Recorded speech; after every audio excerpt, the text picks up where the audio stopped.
The siblings who took me in were the doomed side characters of a novel. Joey, the brother, was brooding and distant, meant to be healed by some radiant, warm-hearted heroine. Jasmine, the sister, was delicate and desperate for affection, ready to give everything for the male lead. They believed they had found salvation but never realized the main characters saw them only as stepping stones. I, however, refused to let that happen. I decided to take those roles for myself and protect my cozy new life. When Joey fell into one of his dark moods, I planted a cheeky kiss on his cheek. Ooh, you're soft. Sweet like a little cream puff. Even the coldest hearts can't resist a smile when flattery comes with a grin. When Jasmine cried herself to sleep, I cried with her. My beautiful stars drowning in tears. What will we do? She giggled through them and pulled me close. One day, frustrated by their distance, the main characters appeared at our door unannounced, only to find Joey and Jasmine working late into the night to help me finish a kindergarten craft project. The last thing I remembered before waking up in a garbage can was making a wish that my next life would begin surrounded by the scent of my mother's expensive skincare, my father's hearty laugh, and my grandfather's warm hand. Instead, I opened my eyes to the stench of rotting trash. The lid was stuck. My chubby, dimpled hands were useless, so I did the only thing I could, I cried. Eventually, footsteps echoed down the alley. A man in a pristine suit and white gloves peered into the bin. Surely I was the long-lost heiress switched at birth by a wicked nanny. I stretched my tiny arms toward him, ready to be whisked away to a mansion with marble halls. Minutes later, I was in the back seat of a black luxury car, staring at two teenagers in prep school uniforms. "Young master, young miss," said the butler. "She seems to be an abandoned infant. Perhaps we should take her to the police." My heart sank. The teenagers exchanged a look. The butler smiled with relief. "Then I'll leave her in your care, if you don't mind." And just like that, I was passed to the boy. He held me stiffly, all caution and discomfort, but I never could resist a pretty face. I reached up to touch his cheek. His expression darkened instantly, and he thrust me toward his sister. "You take her. She's a pain." The girl stiffened too, but I gurgled happily at their perfect faces. She cracked a smile before catching her brother's smug look, then scowled. "Ugh. She smells like garbage." She plopped me between them. The car was spacious, but the thought of an orphanage made me start crying for real. The boy sighed and picked me up. I giggled. He put me down. I cried again. The girl picked me up. I laughed. She put me down. I cried again. Soon they were playing a game of Pass the Baby. After a few dozen rounds, the butler's voice drifted from the front. "We've arrived at the police station." I let out a shriek so loud it could shatter glass. The siblings exchanged a look, then said in unison, "We'll keep her, Mr. Davison." The adoption went through quickly. I learned their names, Joey and Jasmine Cheng, fraternal twins of the city's wealthiest family. And I became their little sister, Chloe Cheng. Before you get jealous, remember these two were the most tragic minor characters in a power fantasy novel about childhood sweethearts. The Cheng twins had wealth and beauty but no real family. Their parents had divorced soon after their birth and remarried others, leaving Joey and Jasmine as nothing more than products of a business deal. For years, they received no affection. Unloved children rarely grow into paragons of virtue. Joey and Jasmine were troubled in their own ways and couldn't stand each other. Worse, they were about to meet the story's protagonists, a ruthless pair of childhood sweethearts who had clawed their way out of poverty. They would deliberately draw close to the twins, driving a wedge between them. Joey, brooding and detached, would fall for the heroine's warmth. Jasmine, starved for affection, would sacrifice everything for the male lead. They would think they had found love, but in reality, they were just tools. When their usefulness ended, they'd be discarded. Readers praised the morally gray protagonists for their ambition and realism. I wasn't impressed. Not even the expensive imported formula the nanny gave me could lift my mood. Babies are honest about unhappiness. My cries brought Joey and Jasmine running. "I don't know what's wrong with little miss," the nanny muttered. "Nothing seems to calm her." The moment Joey took me, I stopped crying. Everyone stared. The nanny laughed. "It seems she's attached to you, young master." Joey almost smiled. "You're a handful. One more peep and you're going back in the trash." Cruel. I reached for Jasmine instead. She looked surprised but took me gently. Joey turned away. "She's tired. You can hold her next time." "She clearly wants me," Jasmine snapped. "Give her to me." "You'll drop her," Joey said. Listening to them bicker, I fell asleep with tiny fists clenched. My brother and sister were good kids. I wouldn't let anyone ruin them. If I didn't see Joey and Jasmine for a few hours, I cried until they came. The nanny would call right after school. "How's Chloe today?" Hearing Jasmine's voice, I'd gurgle and reach for the phone. Then Joey would take over, asking about my meals and sleep schedule like an old man. At home, he fed me and changed my diapers while Jasmine played and cooed to me. Despite their constant arguments over whose turn it was to hold me, the mansion slowly started to feel like home. One day, they weren't home on time. Mr. Davison, the butler, said gently, "Your brother and sister went to the old family estate for their birthday. They'll be back later." In the original story, their parents had promised to come home for the first time in years. The twins pretended to be annoyed but secretly looked forward to it. Hours later, the call came. They had forgotten. No apology, just a wire transfer. It wasn't money they wanted, it was love. That was why, in the novel, they clung to anyone who offered them warmth. When Joey and Jasmine returned that night, gloom hung over them both. They skipped the nursery. I sighed. Time for the big guns. Wah! A door slammed. Joey appeared at my crib. "You're dry? Why are you crying now?" I didn't stop, even when he picked me up. He fetched Jasmine, whose eyes were red. Already irritated, she laid me back in the crib. "Go to sleep." I batted at the mobile, trying to form words. Ha, pie. Ha, pie. The baby babble sounded like a song. They froze. Joey covered his face, laughing softly. Jasmine turned away, but her mouth curved up. I finally relaxed. As sleep tugged at me, I saw Joey pull out his phone. "Do it again," he said. "I don't want you complaining on social media when you're older that we never documented your childhood." Sophomore year arrived for Joey and Jasmine. For now, we had successfully avoided the dreaded plot point where they would meet the main characters.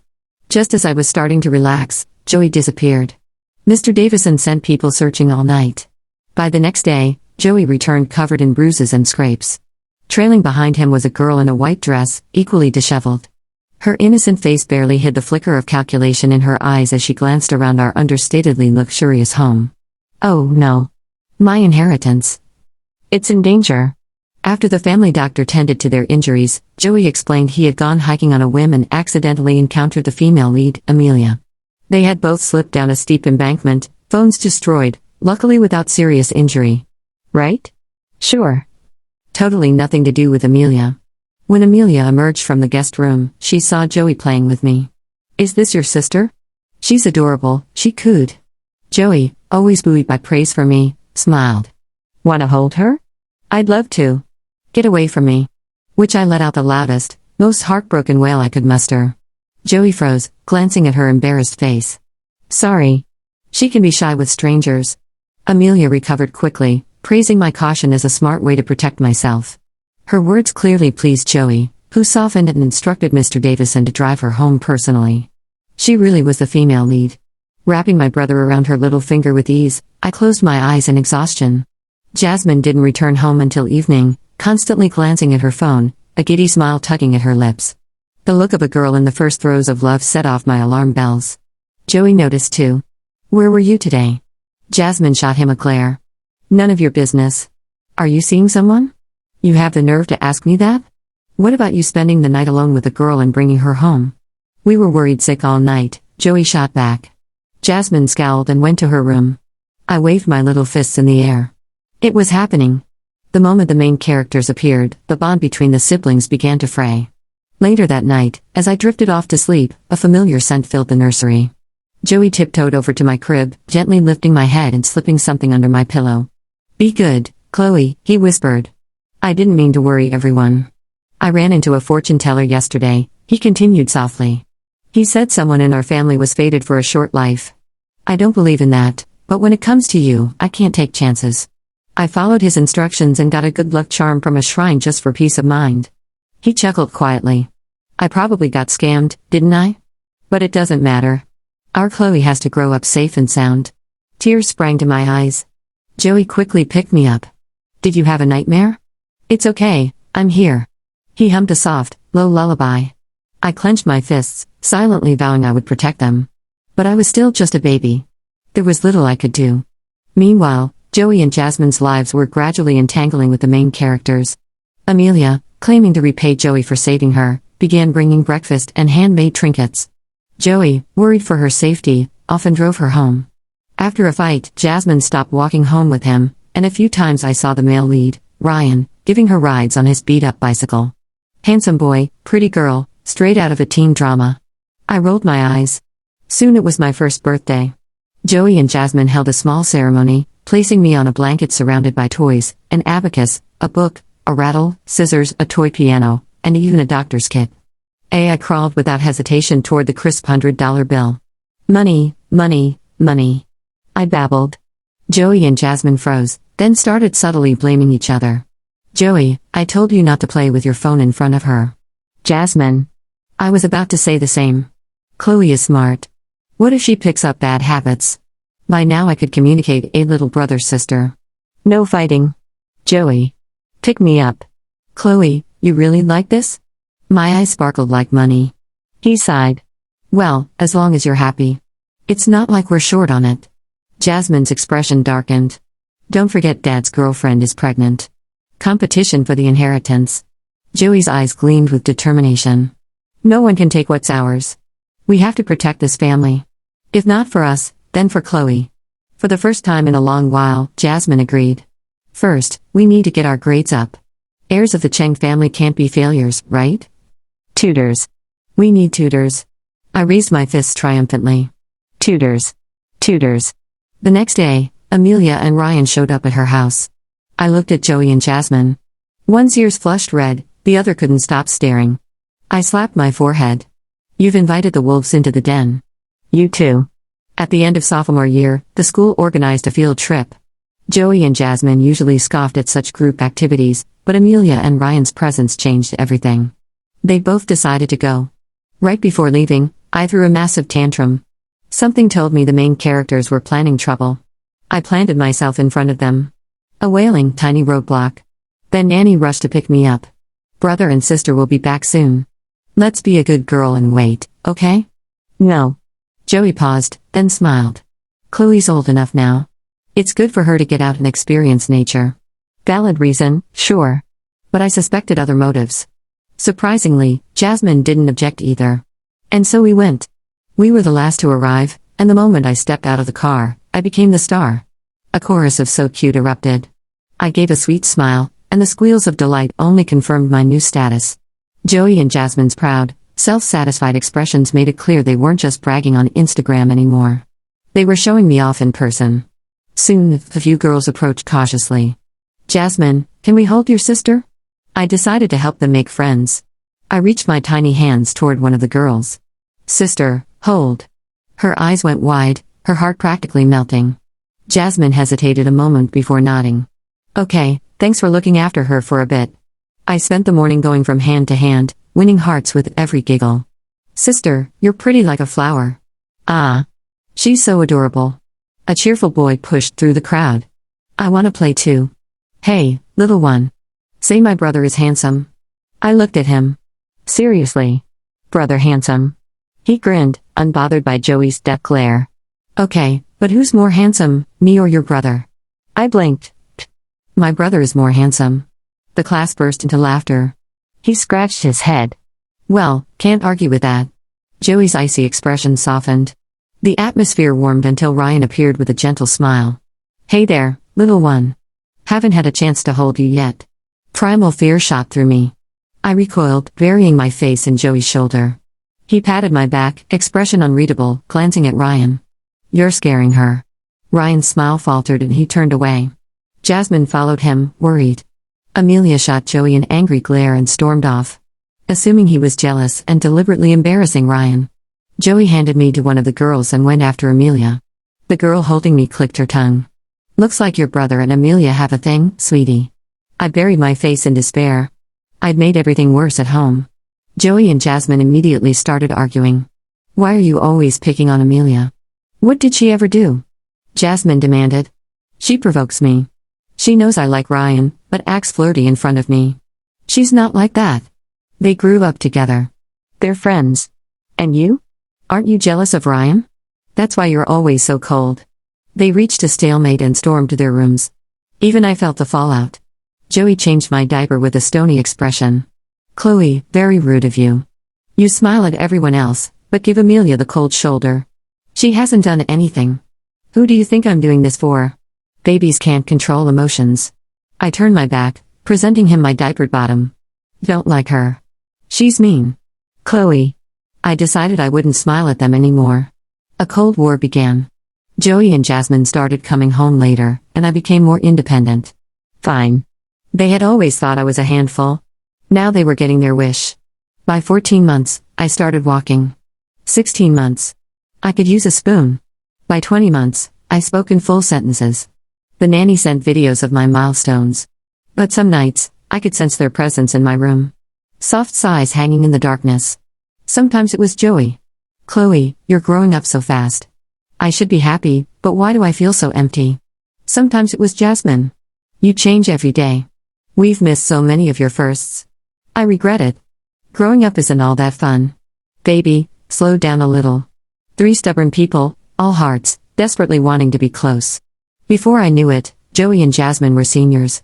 On my 2nd birthday, they both had plans to go out. It also happened to be Amelia's birthday. Joey intended to spend the day with her, planning to return at night to celebrate with me. Jasmine, meanwhile, had somehow been convinced by Ryan to go out with him. They crouched in front of me, guilt written all over their faces. Chloe, Mr. Davison and the nanny will be here with you. We'll be back really soon, okay? I fought back tears. It's okay. You can go. I'll wait for you. I didn't want to cause a fight. I didn't want to be scolded for being rude. It was just a birthday. No big deal. But the moment they left, the tears fell anyway. Seeing me so understanding didn't give Joey the relief he expected. Instead, his chest felt tight, a dull ache squeezing him. Thoughts swirled. What is Chloe doing right now? Is she crying? Does she miss us? Amelia had to call his name several times before he realized he was staring into space. What's wrong? You seem distracted. She asked. Sorry, he mumbled. Just thinking about things at home. Her eyes lit up with understanding. Joey, you don't have to carry all your worries alone. Our situations are similar. I'm one of the few who truly understands you. Joey blinked. Ha. Raised a child. You understand my worry for Chloe. She misinterpreted his puzzled look as an invitation to open up. A fleeting smile crossed her lips, hidden from his view as she put on an empathetic expression. Our parents gave birth to us but didn't raise us. They don't care about us, only themselves. You shouldn't feel guilty about resenting them. Joey froze. A light bulb went off in his head. You're right, he said, voice steady with newfound clarity. I can't be a parent like that. Amelia blinked, confused. Later that day, when Joey burst through the front door, breathless and sweating, he froze. The house was covered in colorful birthday banners and streamers. Jasmine and I were blowing up balloons. The hollow ache in his chest vanished, replaced by pure happiness. He crept over and covered my eyes. Guess who? I squealed, throwing myself into his arms. Joey. He lifted me easily, laughing, then looked toward Jasmine. Why are you back? She smiled softly. Nothing is more important than family, right? He nodded. Nothing's more important than family. That single moment triggered a sense of crisis in Amelia and Ryan. Their prey was slipping away. Desperation set in. When Amelia came over to tutor Joey, I overheard their argument. Joey, you have your own life. You can't pour all your energy into your sister. Chloe is still little. She needs me, he said evenly. And as you said, we can't be irresponsible guardians. A flash of impatience crossed Amelia's face. You have nannies. Besides, you just found her, she isn't even your real sister. Joey froze. Amelia, what did you just say? She paled. That's not what I meant. That's enough tutoring for today, Joey said quietly. Go home. Seeing he wouldn't engage, she gathered her things. But as she left, her hurt expression hardened into ice. She mouthed a single word at me, stray. I stepped back, stunned, watching her disappear down the hall. Later that night, I knocked on Joey's door. Come in, he called, voice heavy. Brother, it's me. I can't reach the handle. He opened the door quickly and scooped me up. Weren't you supposed to be cleaning your toys? What's up? I could feel you were sad. He raised an eyebrow. How could you tell? I pressed a hand to my heart. It told me. When you're sad, I'm sad too. He turned away, pretending to sigh, but I saw his mouth twitch. I kissed his cheek. You're soft and sweet, a little cream puff, Joey. Cream puffs can't be sad or they'll stop being sweet. Even the most stoic man couldn't resist that. He smiled. Okay, I'm happy now. Thank you, Chloe. You're welcome, I grinned. Joey stayed cheerful for 2 days, until Jasmine came home late one night, looking lost. She didn't want to talk. I volunteered to sleep with her. In the dark, I heard quiet sobbing. Sister, did you have a bad dream? Don't be scared. Chloe's here. Her body stiffened, then shook harder. I panicked and began crying too. My beautiful stars are drowning in tears. What will we do? She paused. I'd once told her her eyes looked like stars when she smiled. A tearful giggle escaped her lips, and she pulled me into a hug. Okay. No more crying. Then tell me why you're sad, I sniffled. You said people should talk instead of crying alone. Jasmine's lip trembled. I'm just a little sad. She had been holding it in for too long. Talking to a child made it easier. I met Ryan the day Joey went missing, she confessed. Some thugs cornered me. Ryan saved me. He listens to me. I really like him, but he always chooses Amelia. Every time she gets upset, he looks at me like I'm the problem. Even Joey thinks I'm bullying her. Sister did nothing wrong, I said firmly. Brother is mean. Tears ran down her cheeks. Ryan asked me to be his girlfriend tonight. I was so happy. But then he wanted me to sleep with him. The look in his eyes scared me. What? I gasped. Ryan pulled that kind of stunt? I suddenly suspected Joey's disappearance and Ryan's heroic rescue had been planned. Too convenient. Brother said anyone who makes a kid scared is a bad person, I told her seriously. We have to protect ourselves. But Ryan saved me, Jasmine argued weakly. If someone saves you, you say thank you, you don't give them your body. You taught me that. Jasmine froze. I'd thrown her own words back at her from a drama we'd watched months ago. Slowly, her eyes cleared. A small smile appeared. You're right, Chloe. I'll protect myself. You're the best, sister. I cheered. She hugged me tightly. And you're my favorite little star. We fell asleep in each other's arms, finally at peace. Outside the door, faint footsteps faded away. Frustrated by repeated failures, Amelia and Ryan grew desperate. They decided to isolate Jasmine, making Ryan her only support. Amelia lured Jasmine to an unused equipment room.